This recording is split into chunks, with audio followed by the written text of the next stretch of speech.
We're back. We'll see how fast we can get through this. So, if you're unfamiliar with the Traitors, it's a game show. Go look it up. I'm not going to get into the details. It is in Australia, English speaking, Australia, New Zealand, US, Canada, Ireland, and the UK. Ireland by far pays the lowest prize. I think it was like 25 grand. The US version gets up to 250.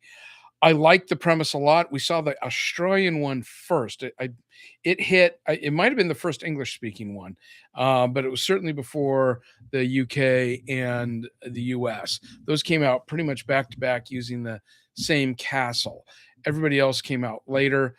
So it comes down to who they bring in and who the hosts are. Love the Australian host. Really enjoy the New Zealand host. The UK host was terrible in the first season, but she seemed to have learned. I really appreciate that she seems to really be into what's happening and she appreciates the players and she's emotionally invested and involved. She's an odd looking woman, but I think she does a very good job. The Irish one, she reminded me of the New Zealand one in terms of sort of attitude. The Canadian one, she her wardrobe, man, she's interesting. She has more of that aloofness, but she's kind of funny. The American one, interestingly, they use a Scottish host. It's the only one that doesn't use a native host.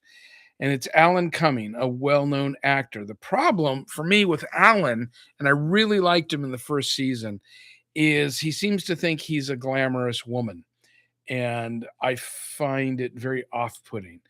And the US, they're not trusting the format and they're leaning way too much into bringing in D-list former reality stars from other shows. I believe the next season they're going to go back to all normies. They've mixed reality shows and normies.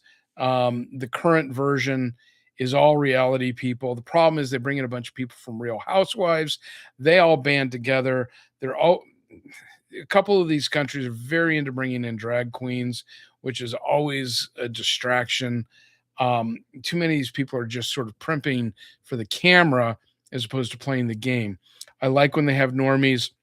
UK, was it 2 seasons ago?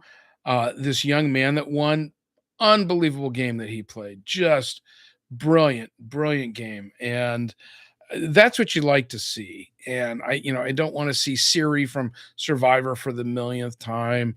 I just don't care about these people and their, pre-existing relationships. I don't like when they bring in a relationship from the outside. We've had that happen a number of times where there's, a married couple or a mother son, a father son. They've done those a few times. Some other relationships. I don't like it because it creates an inherent bias. It should be all strangers unless it's accidental. It should be all normies, and that makes the gameplay much more interesting. So I like this game a lot. They've done some change ups in this new season with a secret traitor on the UK and the US version. I liked that change a lot because once you know what it is, that first season, you're just like, I don't know what's going on. This is crazy. That people didn't have a plan. Now people are coming in and they know what to do. So I'm glad they're switching it up in a good way, not like what Survivor US is doing, which has just gotten pathetic. You just give them food. Like let them compete. Give them food. Stop getting the most pathetic examples of human beings on the show where you got two strong players and then they all get voted out because all the weak players are afraid of the strong players. Bring in all strong players and stop bringing people back. Anyway, my 2 cents.